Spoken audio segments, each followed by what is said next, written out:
பண்ணையெல்லாம் பொன் கொழிக்க செய்திடுவோம், அதில் பன்மடங்கு உற்பத்தியை பெருக்கிடுவோம். பண்ணையெல்லாம் பொன் கொழிக்க செய்திடுவோம், அதில் பன்மடங்கு உற்பத்தியை பெருக்கிடுவோம். உழவர் உலகம். கண்மணி பொல்லல் மணியை வளர்த்திடவே நாடும் கருத்துரைக்கும் ஒளிபரப்பை கேட்டிடுவோம். கண்மணி பொல்லல் மணியை வளர்த்திடவே நாடும் கருத்துரைக்கும் ஒளிபரப்பை கேட்டிடுவோம்.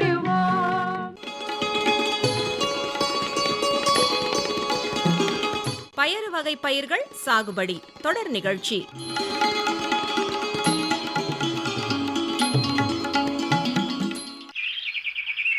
வள்ளி வள்ளி வாசல்வி. வள்ளி, நாட்டுக்கோழி முட்டைங்க வேணும். எத்தனை இருக்கோ எடுத்து வைப்புள்ள. வீட்டுக்கு விருந்தாளிங்க வராங்க. ஒரு முக்கியமான கூட்டத்துக்கு அவசரமா போயிட்டு இருக்கேன். நான் திரும்ப வரும்போது வாங்கிக்கிறேன்.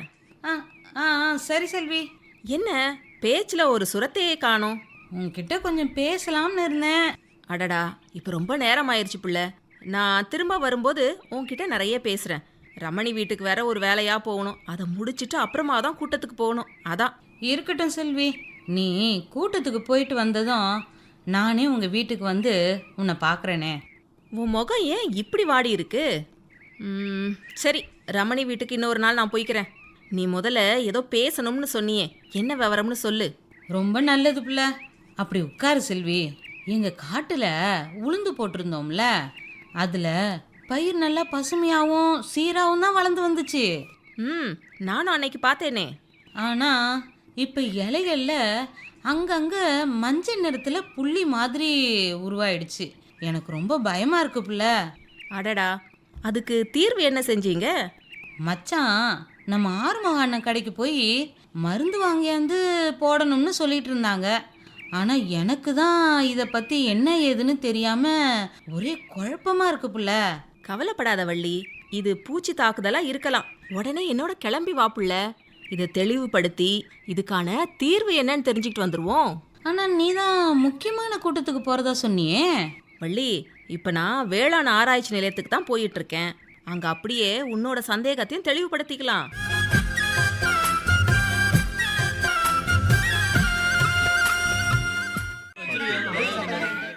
என்ன செல்வி, நம்ம கூட்டத்துக்கு வந்ததும் இன்னைக்கு என்ன தகவல்கள் எடுத்து சொல்ல போறாங்கன்னு கேட்டுட்டு வரேன்னு போனேன்.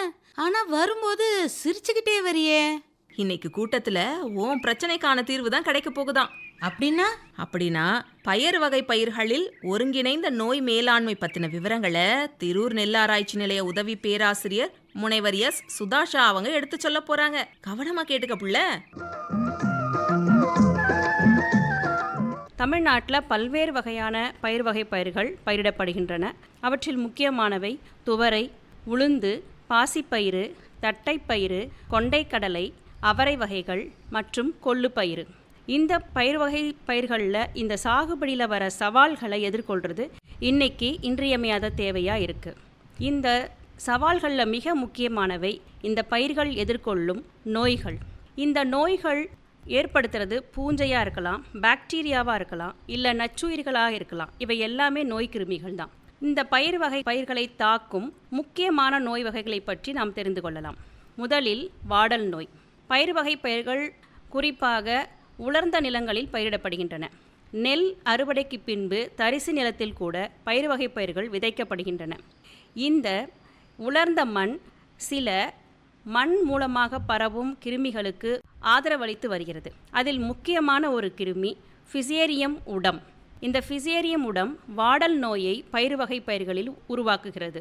இந்த ஃபிசேரியம் உடம் மண்ணில் தங்கி பல வருடங்களுக்கு தனது ஸ்போர்களை உருவாக்கி அதன் மூலம் பயிர்களுக்கு தொடர்ந்து பிரச்சனைகளை கொடுத்து வரக்கூடியது. இளம் செடிகளில் பாதிப்பை ஏற்படுத்தும் பொழுது இதனுடைய விதை இலைகள் பழுப்பாக மாறிவிடுகின்றன. பின்பு அவை முளைக்கும் திறனை இழந்து அங்கேயே அழிந்து விடுகின்றன. கொஞ்சம் வளர்ந்த செடிகளில் இந்த பாதிப்பு ஏற்படும் பொழுது செடியின் கீழ்ப்புறமுள்ள இலைகள் முதலில் மஞ்சளாகி தொங்கி விடுகின்றன. பின்பு அவை உதிர்ந்தும் விடுகின்றன. இவ்வாறாக முழு செடியையுமே பாதிக்கும் வல்லமை கொண்டது இந்த வாடல் நோயை உருவாக்கும் ஃபிசேரியம் உடம் என்ற பூஞ்சை காளான். இதனால் செடிக்கு எடுத்து செல்லப்படும் உணவு சத்துகள் மற்றும் நீர் ஆகியவை எடுத்து செல்வது தடைபடுவதால் ஏற்படுவதுதான் இந்த வாடல் என்ற அறிகுறி.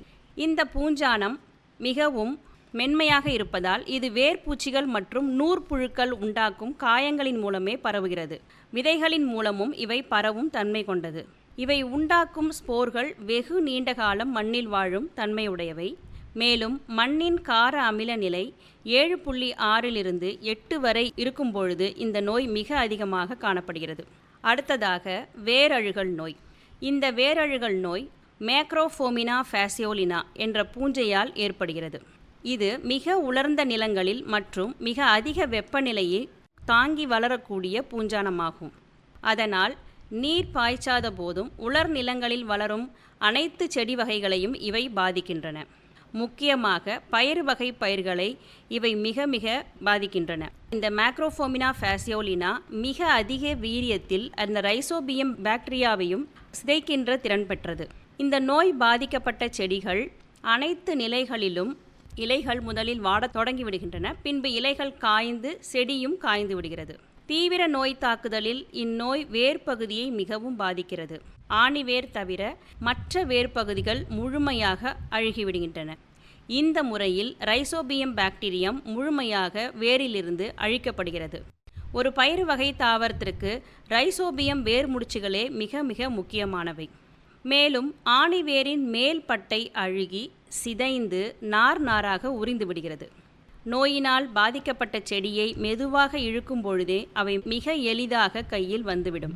தாக்கப்பட்ட வேர்பகுதியில் பூசண இலை முடிச்சுகள் அதிகமாக இருக்கும். இந்த நோய் விதை, காற்று, பாசன நீர், மண் மூலமாக பரவும் ஆற்றலுடையது. இந்த வேரழுகல் நோயும் வாடல் நோயும் அனைத்து விதமான பயிர் வகை தாவரங்களையும் பாதிக்கக்கூடியது. அனைத்து வகையான மண்ணிலும் இவை தாங்கி வளரக்கூடியவை. அடுத்ததாக சாம்பல் நோய். சாம்பல் நோய் என்பது காற்றின் மூலம் பரவும் பூஞ்சானத்தால் வரக்கூடியது.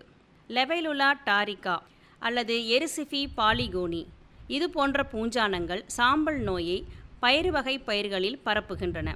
இந்த பூஞ்சானம் பாதிக்கப்பட்ட அறிகுறிகள் இலை காம்பு, கிளைகள், பூங்கொத்து, பிஞ்சு, காய் அனைத்திலும் வெண்மையான பூஞ்சான வளர்ச்சி இலைகளின் மேற்பகுதியில் முதலில் காணப்படும்.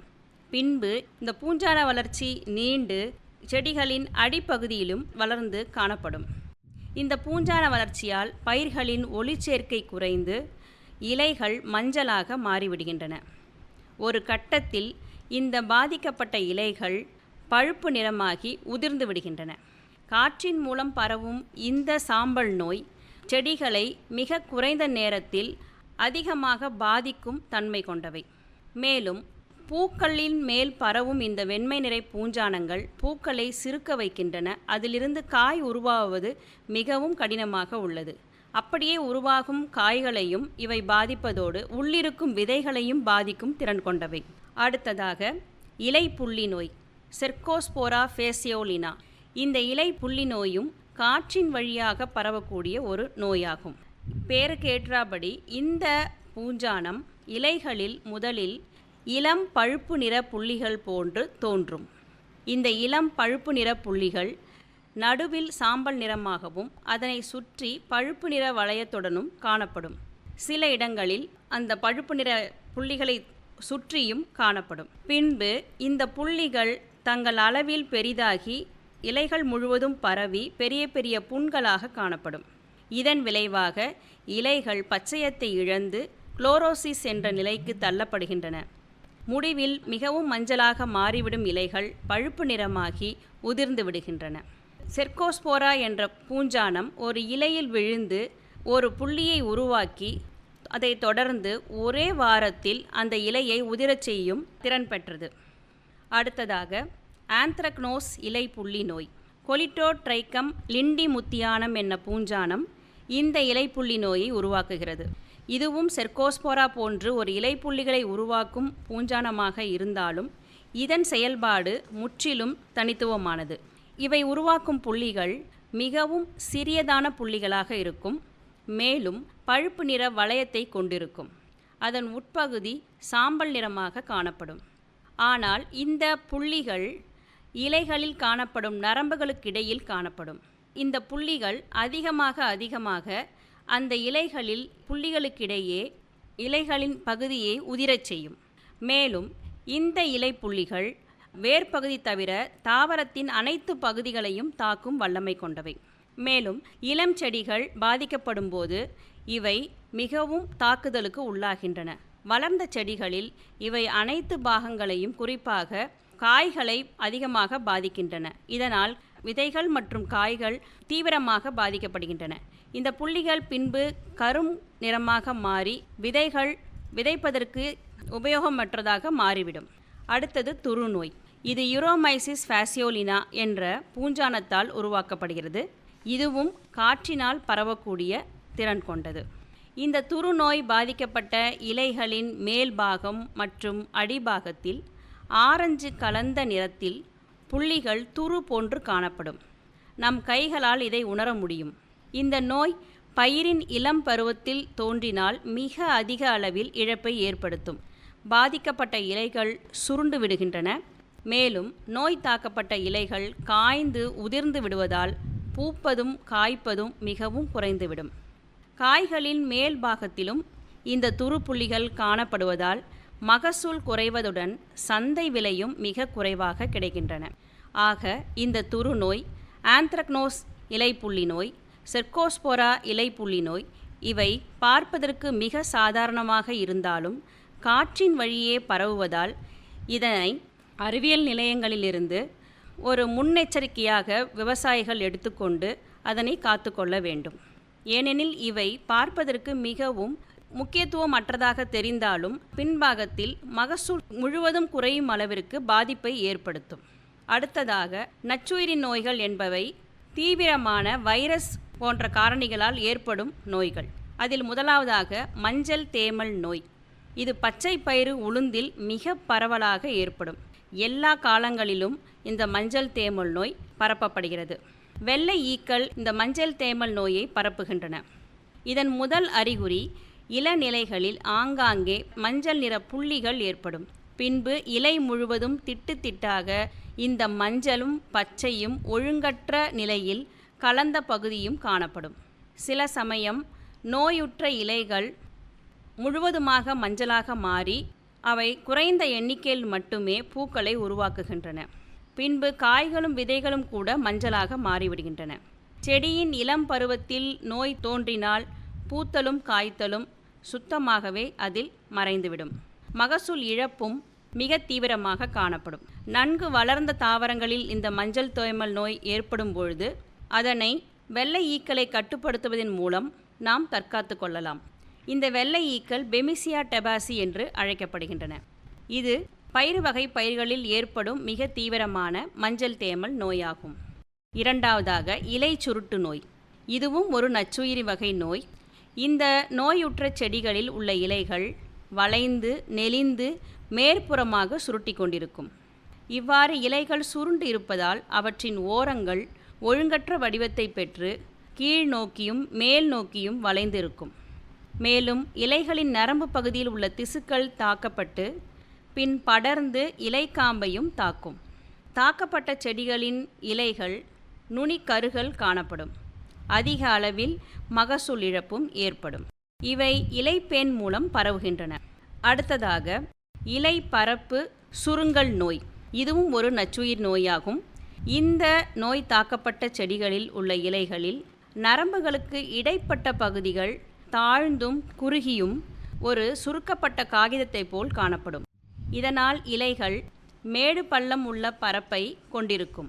இந்த நோயுற்ற இலைகள் சுருங்கி கணுக்கள் குறைந்து காணப்படுவதால் செடிகள் மிகவும் குட்டையாக அடர்ந்து காணப்படும்.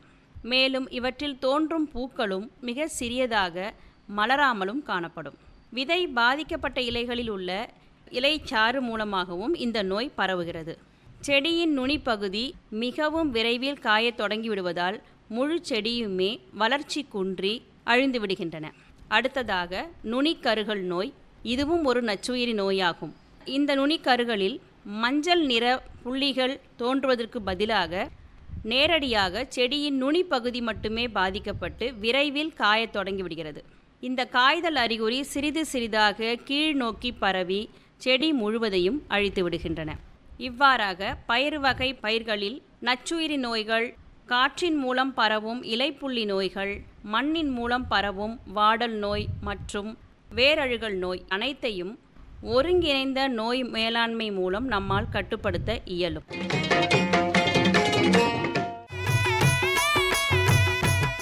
முதலில் விதைகள் மூலமாக பரவும் நோய்களை கட்டுப்படுத்த விதை நேர்த்தி செய்தல் அவசியம். பேசிலஸ் சப்டிலிஸ் அல்லது ட்ரைகோடர்மா விரிடி அல்லது ட்ரைகோடர்மா ஹார்சியானம் போன்ற பூஞ்சான அல்லது பாக்டீரியா பயோ மருந்துகளை பயன்படுத்தி நம்மால் இந்த நோய்களை விதை மூலம் பரவுவதை கட்டுப்படுத்த முடியும். மண்ணின் கரிம வளத்தை அதிகரிப்பதன் மூலம் மண்ணின் மூலம் பரவும் அனைத்து நோய்களையும் நம்மால் கட்டுப்படுத்த இயலும்.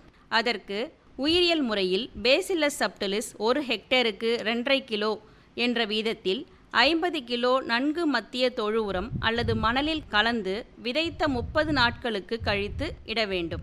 இதையே ட்ரைகோடர்மா விரிடி அல்லது ட்ரைகோடர்மா ஹார்சியானம் பயன்படுத்தியும் நாம் மண்ணை மேம்படுத்தலாம். அடுத்ததாக நோய் பரப்பும் பூச்சிகளை கட்டுப்படுத்த ஏதேனும் ரசாயன மருந்துகளையும் பயன்படுத்தலாம். அல்லது ஒரு ஏக்கருக்கு 5 என்ற கணக்கில் விளக்கு பொறி வைத்து அல்லது மஞ்சள் அட்டை ஒட்டும் பொறி வைத்தும் இந்த பூச்சிகளை கவர்ந்து இழுத்து கொள்வதன் மூலம் நோய் பரவுதல், முக்கியமாக நச்சுயிரி நோய்கள் பரவுதலை குறைக்க முடியும். அடுத்ததாக பயிர் வகைகளில் எதிர்ப்பு திறன் கொண்ட ரகங்களை பயன்படுத்தி பலவித நோய்களையும் தடுக்க இயலும். முக்கியமாக உளுந்தில் வம்பன் 2, வம்பன் 3, வம்பன் 4, வம்பன் 6, வம்பன் 8, பாசிப்பயிறு கோ 6, கோ 8, வம்பன் 2, 3 போன்ற ரகங்கள் நச்சுயிரி நோய்களை தாங்கி வளரக்கூடிய திறன் பெற்றவை. அடுத்ததாக நோய் தாக்கப்பட்ட பயிர்களில் இருந்து விதைக்காக விதை எடுப்பதை முற்றிலும் தவிர்க்க வேண்டும். 7 வரிசை பயிர்களை தொடர்வதன் மூலமாக இந்த நச்சுயிரி பரப்பும் பூச்சிகளை தவிர்க்கலாம். மஞ்சள் ஒட்டு பொறிகளை 1 ஹெக்டேருக்கு 10 என்ற எண்ணிலும், விளக்கு பொறியினை 1 ஏக்கருக்கு 1 என்ற எண்ணிலும் நிறுவுதல் வேண்டும். ரசாயன முறையில் பூச்சிக்கொல்லி மருந்துகளை பயன்படுத்தி இந்த நோய் பரப்பும் பூச்சிகளை அழிக்கலாம். பயிர் சுழற்சி முறை மூலமாக மற்ற பயிர்களுடன் பயிர் வகை பயிர்களை சுழற்சி முறையில் நாம் பயன்படுத்துவது பூஞ்சான மற்றும் விதை மூலம் பரவும் மற்ற பூஞ்சான நோய்களையும் கட்டுப்படுத்துகிறது. சரியான நேரத்தில் விதைத்தல், விதைப்பு தேதிகளை சரி செய்வது, தாவரங்கள் அதிக நோய் பாதிப்பு மற்றும் சாதகமற்ற வானிலை காலங்களிலிருந்து தப்பிக்க உதவும். மேலும் கண்காணிப்பு மற்றும் சரியான நோய் மற்றும் பூச்சிகளை அடையாளம் காணுதல், வயல்வெளிகளை கண்காணிப்பதன் மூலமாகவும் சிறு சிறு அறிகுறிகளை வைத்து தொடக்க நிலையிலேயே நோய்களை நம்மால் கண்டறிய முடியும். பரிந்துரைக்கப்பட்ட வழிகாட்டுதல்களை பயன்படுத்தியும் இந்த நோய் வகைகளை நம்மால் கட்டுப்படுத்த இயலும்.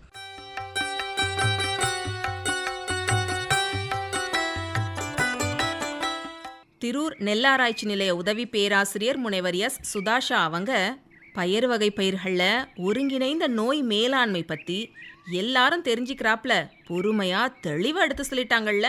ஆமாம், பயிர் வகைகளை தாக்குற புழு பூச்சிகளை பற்றியும் அது பாதிச்சா ஏற்படுற அறிகுறிகள் பற்றியும் நல்லா தெளிவாக எடுத்து சொன்னாங்களே. நோய்களை கட்டுப்படுத்த இவங்க சொன்ன வழிமுறைகளையும் கவனமாக கேட்டுக்கிட்டதானே? அதில் என்ன சந்தேகம்? எங்கள் பயிரில் என்ன பாதிப்பு ஏற்பட்டிருக்கு, அதுக்கு தீர்வு என்னங்கிறதையும் இப்போ நல்லாவே தெரிஞ்சுக்கிட்டேனே. இப்போதான் என் குழப்பத்துக்கு தெளிவு கிடைச்சிருக்கு. ரொம்ப சந்தோஷம். அப்படின்னா இவங்க சொன்ன வழிமுறைகளை உடனே உங்கள் கழனியில் பயன்படுத்திடுங்க. இதோ இப்போ நேராக கழனிக்கு தான் கிளம்புறேன். இந்த தகவல்கள் எல்லாத்தையும் மச்சாங்கிட்ட சொன்னா ரொம்ப சந்தோஷப்படுவாரு. சரி சரி, நான் கிளம்புறேன். ஆகட்டும் வள்ளி.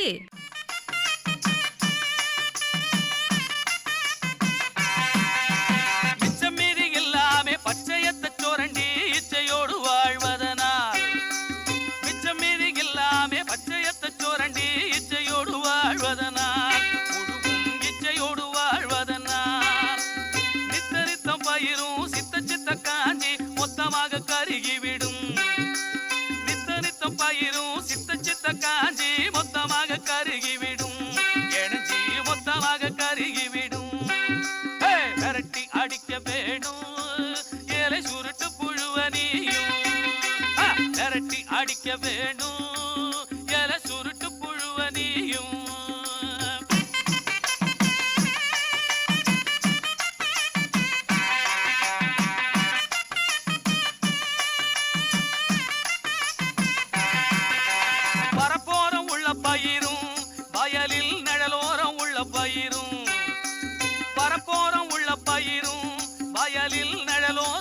பயிரும் தழைச்சத்தால் செழித்த பயிரும் புழுக்கள் பிழைத்து வாழும் இடமா விரட்டி அடிக்க வேணும் ஏல சுருட்டு புழுவனியும்.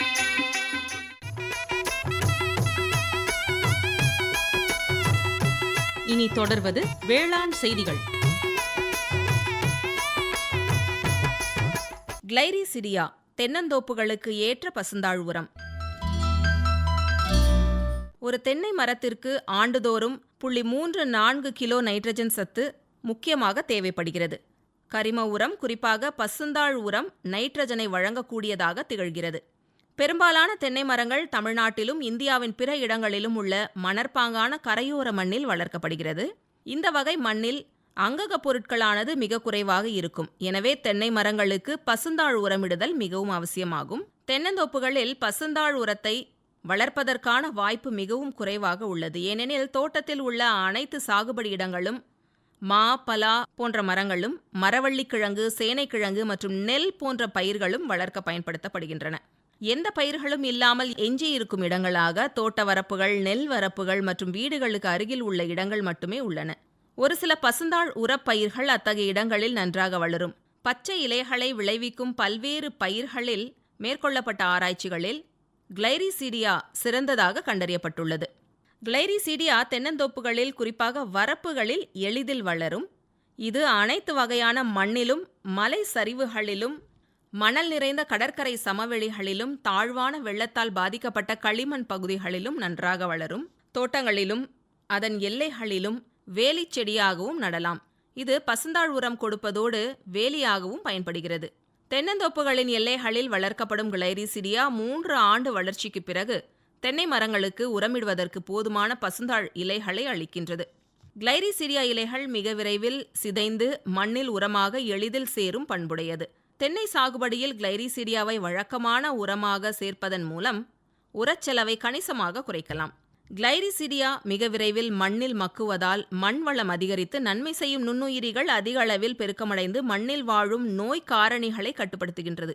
இதனால் தென்னையில் வாடல் நோய் ஏற்படுவதை தடுக்கிறது. கிளைரிசிடியாவில் கச்சா புரதச்சத்து, தழைச்சத்து, மணிச்சத்து, சாம்பல் சத்து, நார்ச்சத்து, கால்சியம் மற்றும் மெக்னீசியம் சத்துக்கள் நிறைந்துள்ளன. மண்ணில் புதைக்கப்பட்ட கிளைரிசிடியா 17 நாட்களில் மக்கி அதன் அளவில் பாதி ஆகிவிடும். 10 நாட்களில் மக்கி தழைச்சத்து உரமாக கிடைக்கிறது. தழைச்சத்து, பொட்டாசியம் மற்றும் கால்சியம் ஆகிய சத்துக்கள் மிக விரைவில், அதாவது 28வது மற்றும் 60வது நாட்களில் முறையே வெளிப்படுகின்றன. 700 மீட்டர் நீளமுள்ள கிளைரிசிடியாவினை வளர்க்கும் போது ஆண்டு ஒன்றுக்கு ஹெக்டருக்கு 300 கிலோ தழைச்சத்து கிடைக்கின்றது.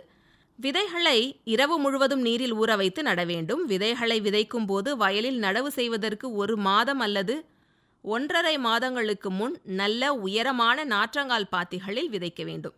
விதை நாற்றங்கால் படுக்கையில் விதைத்து மண் அல்லது மணலால் லேசாக மூட வேண்டும். அவை சுமார் 3 நாட்களில் முளைத்து 4 முதல் 6 வாரங்களில் நாற்றுகள் தயாராகிவிடும். இதனால் தென்னையில் தஞ்சாவூர் வாடல் நோய் தாக்குதலை தவிர்க்கலாம். நன்கு வேரூன்றிய பதியன்கள் நடவு செய்வதற்கு பயன்படுத்தப்படுகிறது. கிளைகளின் முதிர்ந்த பகுதிகளில் இருந்து சுமார் 12 அங்குல நீளமுள்ள வெட்டிய பாகத்தை எடுத்து நன்கு தயாரிக்கப்பட்ட உயரமுள்ள பாத்தியில் பருவமழைக்கு முந்தைய மழையில் நட்டு தொடர்ந்து தண்ணீர் பாய்ச்ச வேண்டும். சுமார் 80 முதல் 90% தூண்டுகளானது சாதாரணமாக வேர்விடும். விதைக்கட்டை பதியன்களிலிருந்து ஓர் ஆழமற்ற பக்கவாட்டு அமைப்பை உருவாக்கும். குறிப்பாக வளர்ச்சியின் ஆரம்ப காலகட்டங்களில் நாற்றுகளின் வேர்கள் மண்ணுக்குள் ஆழமாக செல்லும். 3 முதல் 4 மாத வயதுடைய நாற்றுகள் அல்லது வேரூன்றிய துண்டுகளை நடவு செய்வதற்கு சரியான நேரம் தென்மேற்கு பருவமழையின் தொடக்க காலமாகும். சுமார் 5 முதல் 6 அடி இடைவெளியில் 1 அடி அகலம் மற்றும் 1 முதல் 1.5 அடி ஆழமுள்ள குழிகளை தோண்டவும். பின்பு மக்கிய பண்ணை உரம் மற்றும் மேல் மண் கலவையால் குழிகளை நிரப்ப வேண்டும். நாற்றங்காலிலிருந்து நடவு பொருட்களை ஒட்டிய மண்ணோடு வெளியெடுக்கவும். நடவின் போது வேர்களுக்கு மிகுந்த சேதங்களை ஏற்படுத்தாமல் நடவு பொருளை நாற்றங்காலில் இருந்து எடுப்பதற்கு சிறிது நேரம் முன்பு தண்ணீர் பாய்ச்ச வேண்டும். இது சேதமடையாமல் அகற்றுவதற்கு உதவுகிறது. நடவு செய்த பிறகு நாற்றுகளுக்கு தண்ணீர் ஊற்ற வேண்டும். சரியான பருவத்தில் நடவு செய்வதன் மூலம் நல்ல வளர்ச்சியை பெறலாம். பதியன்கள் பொதுவாக நாற்றுகளை விட வேகமாக வளரும் மற்றும் 2வது ஆண்டிலேயே பசுந்தாழை கழித்து எடுக்கலாம். நாற்றுகளை பொறுத்தவரையில் தாள்களை எடுப்பதற்கு 3 ஆண்டுகள் அல்லது அதற்கு மேல் ஆகலாம். நன்கு வளர்ந்த தாவரங்களில் ஓராண்டில் 3 முதல் 4 முறை தழைகள் கிடைக்கும். பல்வேறு மண் வகைகளில் வரப்புகளில் கிளைரிசீடியா செடியானது எளிதாக வளர்க்கப்படுகிறது. இவ்வாறு தென்னந்தோப்புகளில் எல்லைகளில் பசுந்தாள் பயிராக வளர்க்கக்கூடிய கிளைரிசீடியா மிகுந்த பச்சையத்தை அளிக்கின்றது. இது தோட்டத்தை சுற்றி ஒரு நல்ல வேலியை அமைப்பது மட்டுமல்லாமல் விவசாயத்திற்கும் சுற்றுச்சூழலுக்கும் நண்பனாக திகழ்கிறது.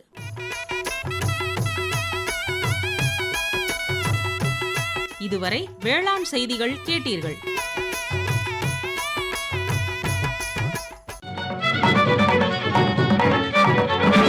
உண்ணும் பொருள் அத்தனையும் விளைத்திடுவோம், நித்தம் உழைப்பால் நில மகளை வணங்கிடுவோம். அமைப்பில் உதவி வி. உஷா. உண்ணும் பொருள் அத்தனையும் விளைத்திடுவோம், நித்தம் உழைப்பால் நில மகளை வணங்கிடுவோம். அமைப்பு எஸ். முருகேசன். பொட்டலையும் பூம்பொழிலாய் திருத்திடுவோம், அதற்கு புத்தம் புது முறைகளையும் புகுத்திடுவோம். பொட்டலையும் பூம்பொழிலாய் திருத்திடுவோம், அதற்கு புத்தம் புது முறைகளையும் புகுத்திடுவோம். இத்துடன் இன்றைய உழவர் உலகம் நிகழ்ச்சி நிறைவு பெறுகிறது. பட்டி தொட்டி சொர்க்கமாக பாடுபட்டே நம் பாரத சமுதாயத்தை உயர்த்திடுவோம். பட்டி தொட்டி சொர்க்கமாக பாடுபட்டே நம் பாரத சமுதாயத்தை உயர்த்திடுவோம்.